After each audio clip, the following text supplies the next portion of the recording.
నారాయణ సమారంభాం శంకరాచార్య మధ్యమాం అస్మదాచార్య పర్యంతాం వందే గురు పరంపరాం.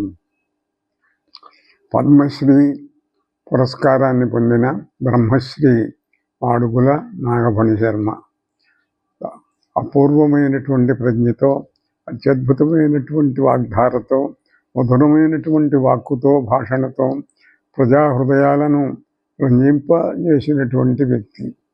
విశేషించి శతావధానాలు, సహస్రావధానాలు తిరుపతి వెంకట కవులు, కొప్పరపు సోదర కవులు మొదలైన వారు చేసిన తర్వాత కొంతకాలం పాటు ఎవరూ సహా శతావధానాలు చేసిన వాళ్ళు లేకపోయినారు.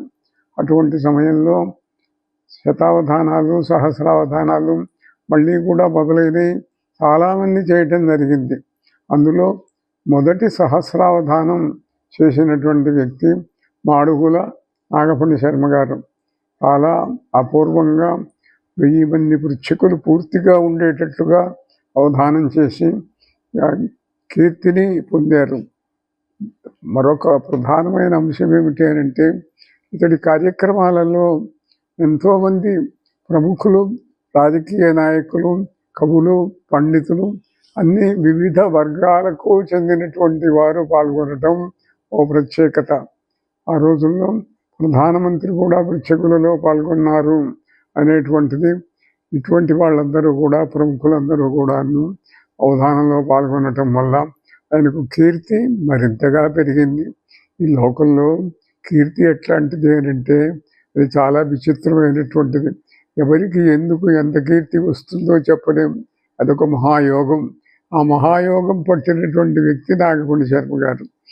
తర్వాత విశేషం ఏమిటి అంటే, కవులు, పండితులు పొందగలిగినటువంటి గౌరవాలన్నీ కూడా పొందారు.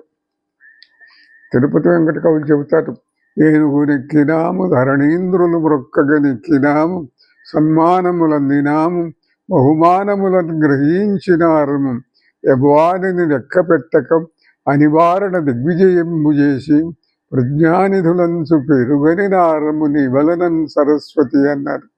ఈ పద్యంలో ఉన్నటువంటి గుణగణాలన్నీ కూడాను మాడుగుల నాగఫణి శర్మ గారిలో ఉన్నాయి.